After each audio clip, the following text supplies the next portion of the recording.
3 times a week, George Tung goes to the gym. There, he does a few kilometers of speed walking. The 93-year-old Mr. Tung is not the oldest visitor of the fitness club in the town of Loma Linda.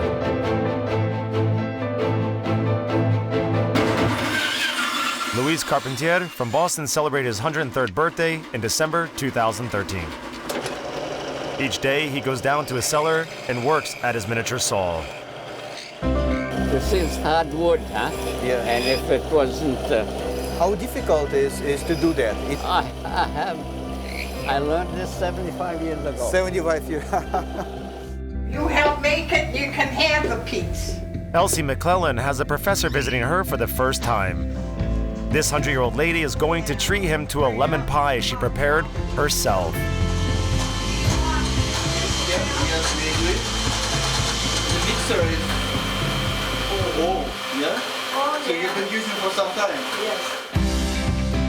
How to cheat the laws of aging and to prolong your life. To answer this and other questions, Russian scientists will travel around the world. The goal of this expedition is to visit places where people live the longest.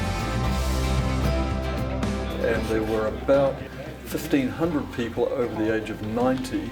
Our oldest person who filled it out was 113. 113. And her eyesight wasn't so good, but she was thinking clearly, and her 90-year-old daughter helped her. Unaware of it, these age record holders have already found the recipe for healthy longevity. Yes, I could operate right now. My hands are steady and my eyes are good.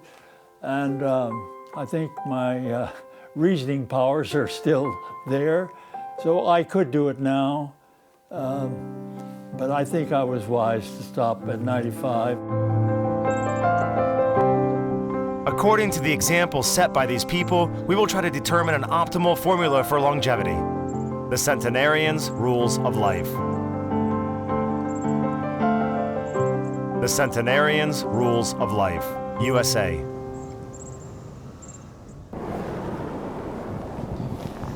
Our expert, Vadim Gladishov, has never met a centenarian in person. This is his first encounter with a centenarian who is extraordinary, not only due to his phenomenal age. My name is Luis Carpentier, Charpentier. And I was born in Canada, and I was 103 years old, December the 10th.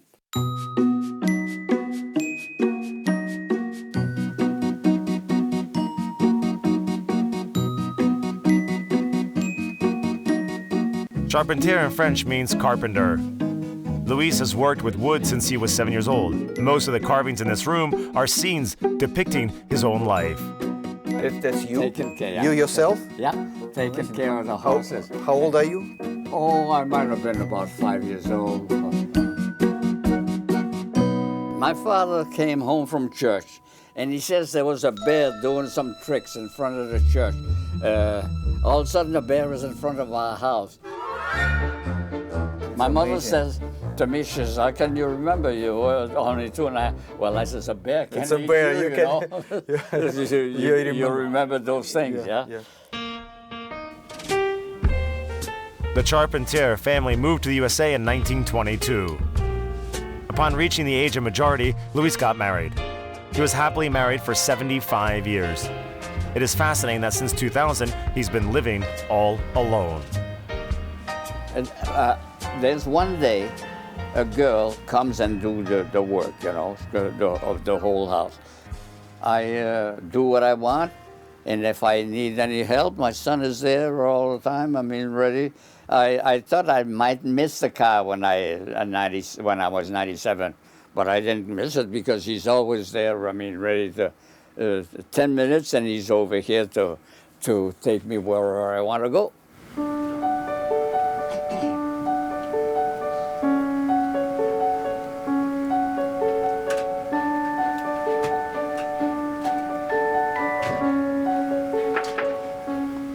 Those people are not aliens. They come from Earth, of course. However, they seem to age slower. They don't look 100 years old. They are younger. For example, if I met Luis in the street, I think that he's around 80. The centenarian does not only look younger, he possesses outstanding skills. For instance, the 103-year-old man can speak 3 languages: English, French, and Italian. Tu lavoro con la gente italiana, no? Tutta mi aiuta. Tu impara una parola qui e una parola là, e quando tu parli troppo presto io non capisco, ma quando tu parli per poco io capisco.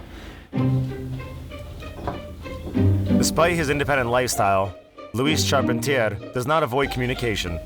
He regularly has visitors who just pass by his house and are curious, as well as researchers.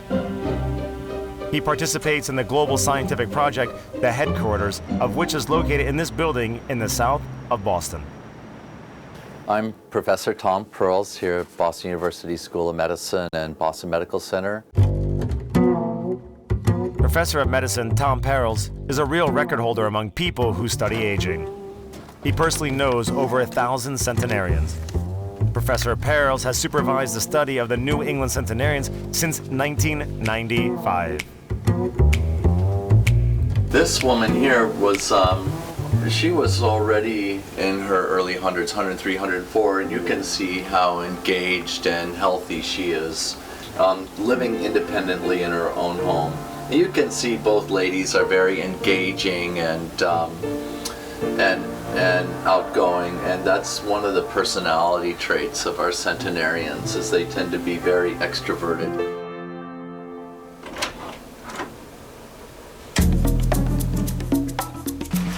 In the beginning of the 21st century, the New England program went nationwide. Today, the Boston database contains over 3,000 Americans with age anomalies.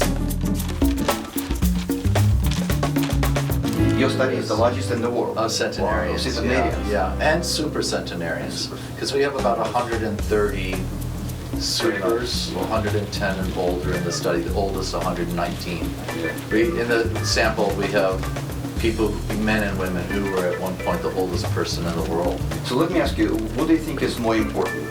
Genetics, lifestyle, environment, or just simply a chance? Which I think most of us should be able to get to even 90, which is amazing. It's about 30% genetics 30% and 70% environment and behavior. Beyond 90, a growing genetic component, so that by the time 106, I think it's reversed. I think it's 70% genetic and 30% Are you environment. sure? No, certainly Not not sure. sure. That's the hypothesis. Okay.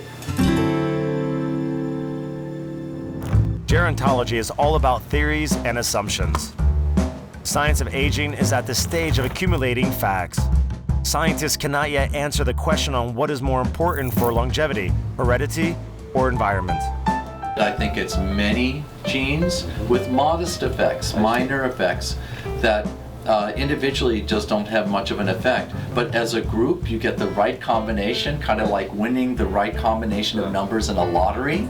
But in terms of statistics, do they have fewer diseases? I mean, what is so special about centenarians? 45% of those individuals have some pretty significant age-related diseases. And then another 45%, if they got the disease, it wasn't back when they were 60 or 70, it was after the age of 80. We call these people delayers.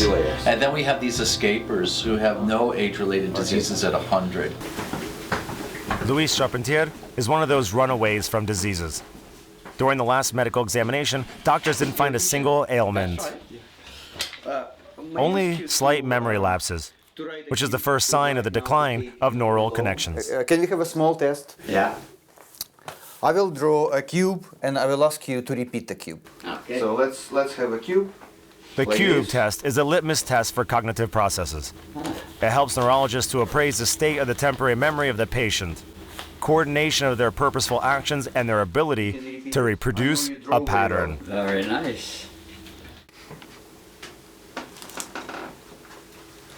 Another hero of our program underwent the same test. The 104-year-old Jose Pizarro from Costa Rica. There on the Nicoya Peninsula, the demographic analyst discovered an entire village of centenarians. Don Jose is a villager. He is far from being artistic or creative. He only speaks his native language, which is Spanish. Reproducing two overlapping pentagons was a real challenge for him. Don Jose managed to draw 9 out of 10 angles.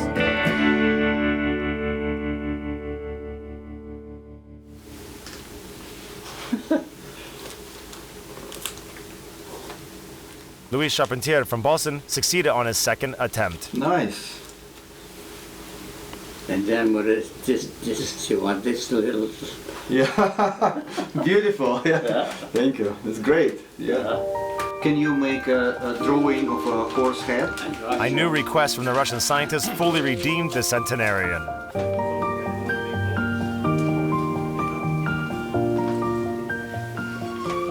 I asked him to draw a horse, and he managed the task perfectly. He also drew a rabbit, a mouse, went to the cellar and brought beautiful presents for us. He has a very good command of his hands, and in general, hasn't lost his creativity over time. It turned out that painting is yet another hobby of the centenarian. There you are. Yeah, that's for him. Thank you. Thank you. Thank you. Every day is packed with activities. He wakes up at 9 a.m., has a light breakfast, then draws, reads, watches TV, and nice. carves wood.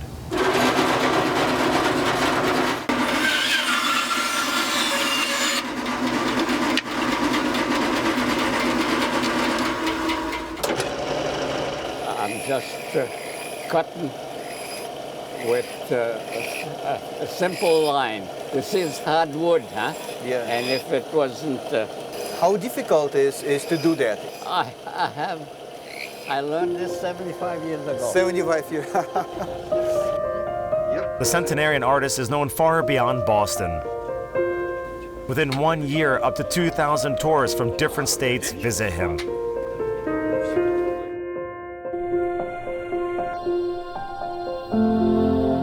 I don't think there's a concentration of centenarians in New England. I think that people pay attention to centenarians in New England because of the New England Centenarian Study. I think that there's hotspots in the world in terms of enhanced average life expectancy, where there's areas where there's more people living to very old age.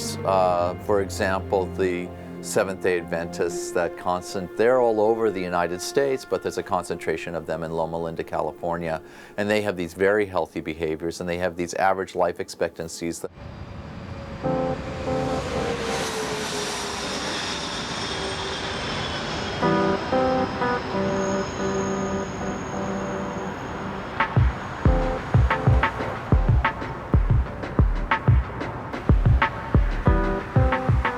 California, a sunny state on the western coast of the USA. According to statistics, 1 out of 5,000 Americans lives up to 100. California is an exception. Its longevity figures are growing due to a little place called Loma Linda. Today, this town with a population of 20,000 bids to become the American capital of longevity.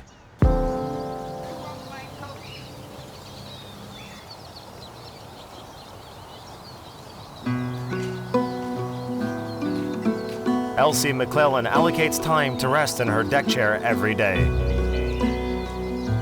This spot under the sun of California is her vantage point. I enjoy just seeing the birds out there getting, to the feeding. I love watching the sun. The planes going over, we go out and sit outside and watch the planes going over. It's a pleasure just to be alive. Oh, look at the plane! When Elsie was born, there were no passenger airplanes. Where Loma Linda is now, there were just few houses. I am Elsie McClellan. I am 100 years old. Elsie moved to Loma Linda when she retired in 1979. Today, she lives in 2 locations. She spends winters and springs with her daughter in California and goes to Canada in the summer. In her house in Canada, she lives on her own and takes care of herself. And I wait for my 9 o'clock. Had my bath and go, and if I need to do something, like if I intend to mop the house, I'll start mopping it and then take a rest. Get up and do so much more. Then I get the vacuum cleaner and clean up the... Sometimes it's a pain, you know, because you want to do something quicker, but your legs tell you, just hold back. And I say memory work and go around. Maybe sometimes I mop the floors, you know, and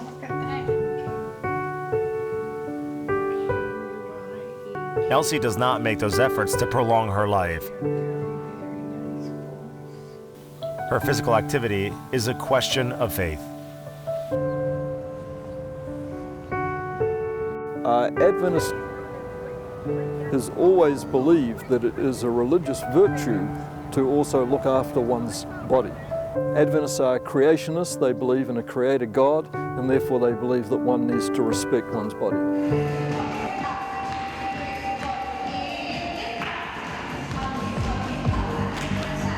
A clear realization of this religious commandment is a health and sports center in Loma Linda. This place ranks 2nd in popularity after church here. Along with the young people, there are 1,200 elderly club subscribers. 1/4 of those people are over 80 years old. They enjoy free admission.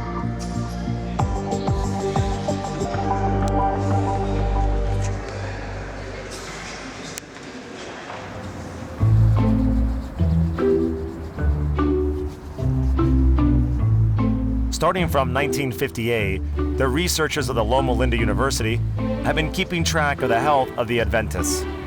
This study of a specific homogeneous group is one of the longest in the history of science. The doctor of medicine, Gary Fraser, has conducted the study since the 1980s. In your study, how many actually centenarians are currently? 46 people over the age of 100, and there were about, our oldest person who filled it out was 113. 113? And her eyesight wasn't so good, but she was thinking clearly, and her 90-year-old daughter helped her. Why do they think they live long? What is the secret? We were able to identify 5 factors that seem to be related to an extension in life, and interestingly, each of these 5 factors seem to add, approximately 2 years. 2 years each factor? Yeah. Approximately speaking, yes. And one was being a vegetarian. The second one was eating small quantities of nuts. The third was being careful about the body weight, not too heavy, not too thin. The fourth was taking care with regular, vigorous physical activity. And the fifth was never having been a cigarette smoker. That particularly the Adventist faith, the people who are more committed to their church are more likely to comply with their good health habits as well. So the two are connected. And it's going to be very complicated. According to statistics, the average lifespan in the USA is 78 years. I want to make a lemon pie. Would you like to come to the kitchen? Elsie McClellan has surpassed the average figures by 20 years. You help make it. You Tonight, can have the she will be pizza. cooking her signature dish, a lemon pie. It's the first time Elsie and her daughters have a Harvard professor visiting them. Oh, these are the lemons. Yeah, this is the lemons. We'll take this one, Oh, this one? this one, Can I take it? yeah, Okay, that's a beautiful lemon. and this one. Okay. Perfect. There. Perfect. Now, what did we do? Turn around and go back? Yeah, I think we. I think so.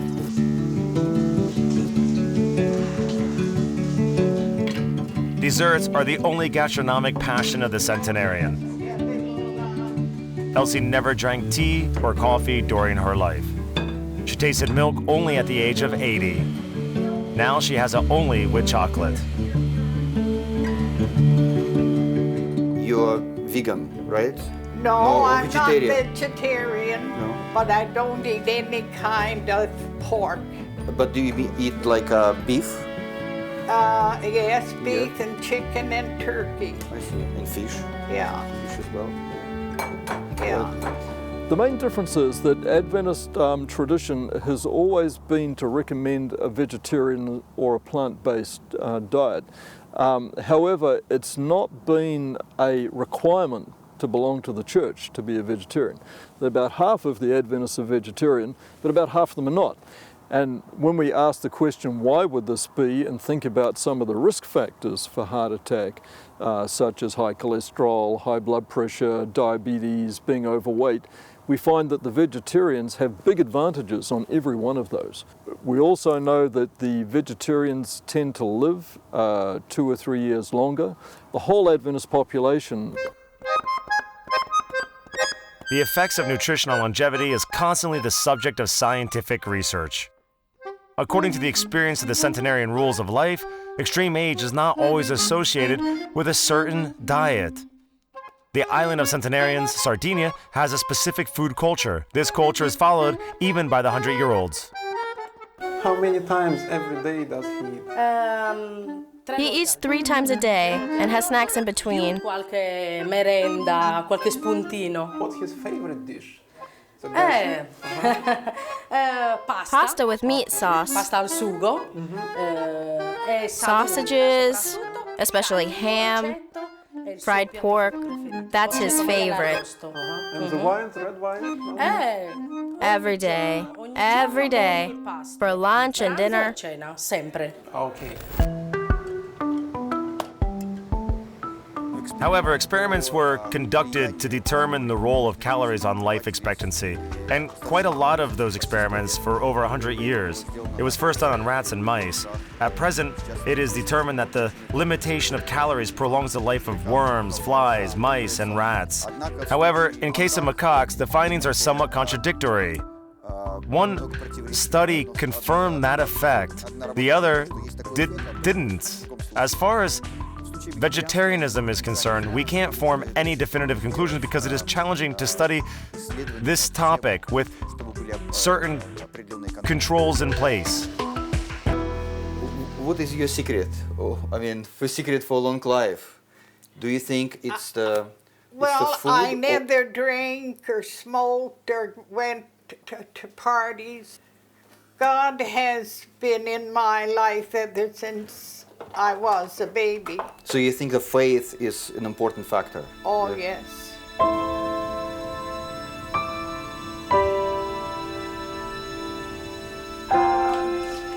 Elsie's father was very religious. He died at the age of 83. His wife lived to 79. Elsie had 9 siblings.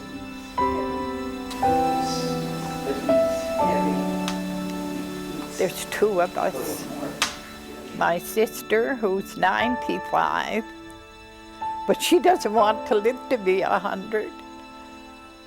And me, I just think that God is so good, I'll live as long as He lets me. Well, I don't think it's genetics. I don't think there's any reason to think that we are biologically different. We've done a little bit of genomics work on just looking at a few genes, and they were no different in terms of the frequency. So I think we can put that one. Officially, Loma Linda was founded in 1970. The first settlers arrived here at the end of the 19th century. For a lengthy period of time, people only married those belonging to the same denomination. It was a closed society which protected its gene pool. Vadim uses a quick method to determine the history of longevity of a specific region. He visits the local cemetery. The main conclusion is that the beneficial role of heredity in the longevity of California Adventists should not be ruled out. Here's one grave, a husband and a wife, Frank Loach and Ruth Loach. Frank died at the age of 94. His wife died at the age of 100. Next to it is another grave of Walter Land, 102 years old, born in 1883, died in 1985. The oldest in the cemetery turned out to be a man born at the end of the 18th century. He died at the age of 115. For those troubled times, his lifespan seems simply surreal. In this case, I guess you would need proof of his longevity, as it's very close to the record of 122 years. In fact, of course, I can't say for sure, but within 1 hour, we managed to find graves of 4 people over 100 years old.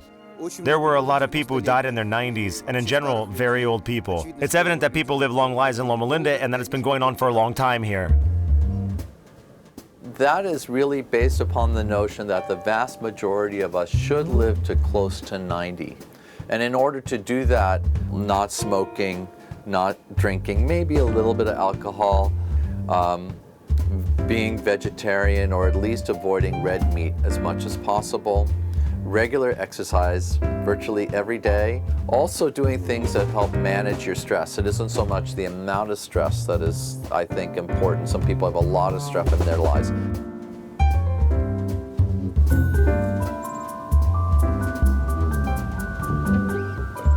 Loma Linda in Spanish means a beautiful hill. This glamorous house was built on the very top of this hill. You can see the entire city from here. The owner is about to celebrate his 100th birthday. My name is Ellsworth Wareham, and I'm 99 years old. The 99 years of life of Dr. Wareham were very stressful. During the Second World War, the 30-year-old Ellsworth served as a doctor in the Pacific Ocean Fleet. He was in the territorial waters of Japan at the time of the atomic bomb explosions in Hiroshima and Nagasaki. It was the first war that he experienced. I put in my service in World War II, so I wasn't required to be in the Vietnamese War. This picture is a picture of us operating in Vietnam. This was the last year before Vietnam fell, and we were operating in a private hospital. Some interesting pictures here. This is a picture of the Vice President. In peacetime, the future longest living person was fully immersed in work. He did 200 surgeries in a year. Ellsworth is a cardiac surgeon. His profession is associated with continuous stress.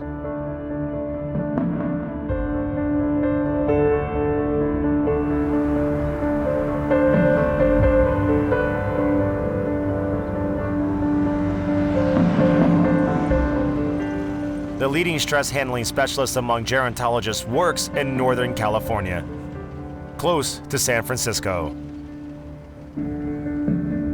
My name is Gordon Lithgow. I'm a professor here at the Buck Institute, and I'm 50 years old.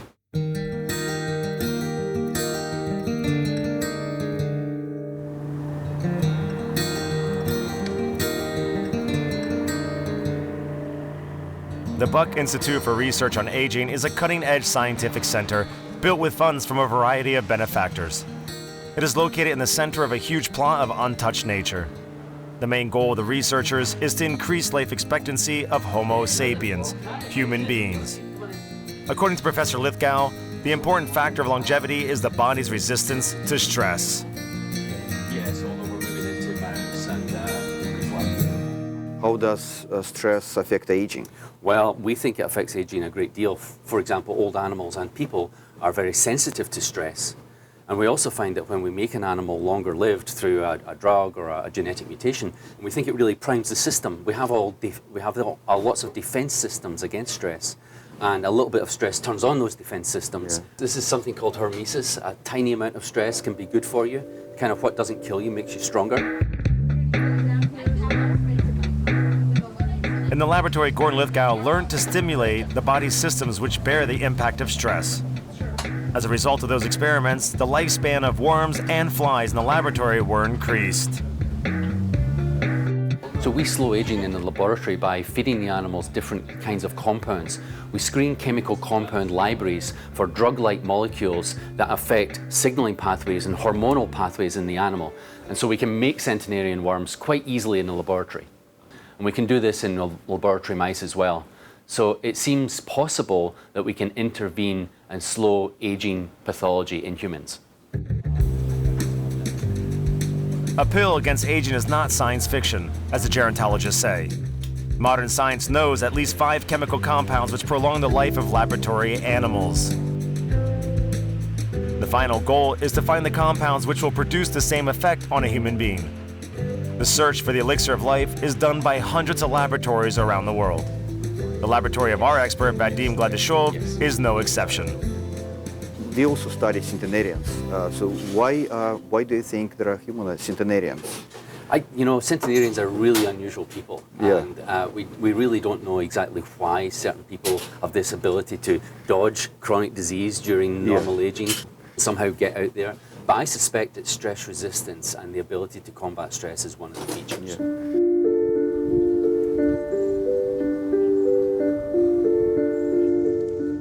Yeah. Dr. Wareham was seriously ill only when he was young.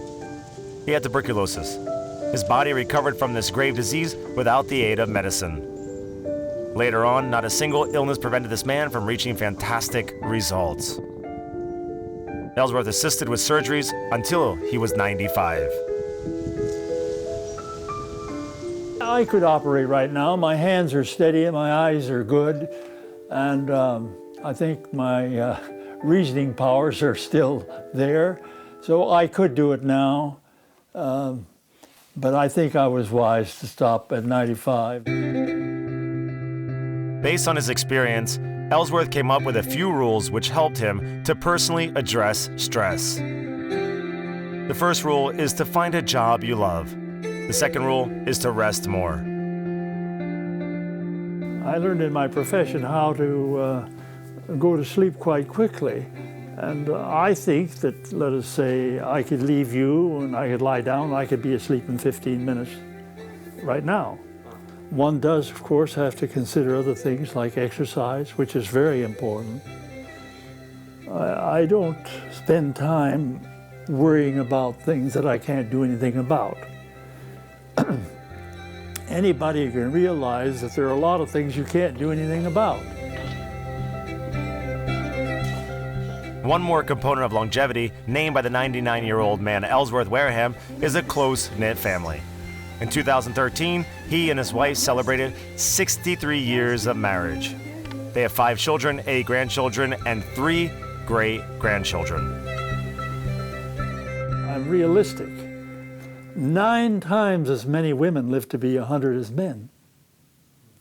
So for when you find a man that's 100, that's pretty unusual. I don't really care to live beyond my strength. I've lived a good, enjoyable life. I've been in the right profession. I've enjoyed what I did. I've enjoyed my family. And so I'm ready to go, you know what I mean?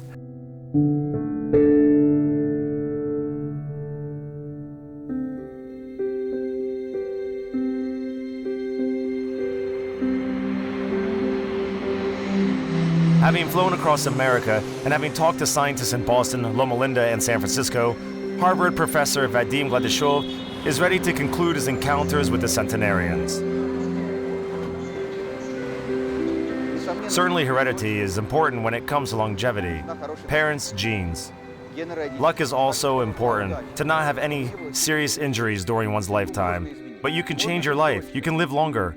One has to be physically active, socially involved, eat well, and have a career which literally pulls you into longevity.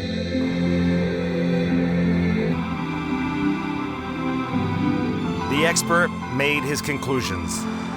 The Centenarians' Rules of Life project continues its search for the formula of longevity.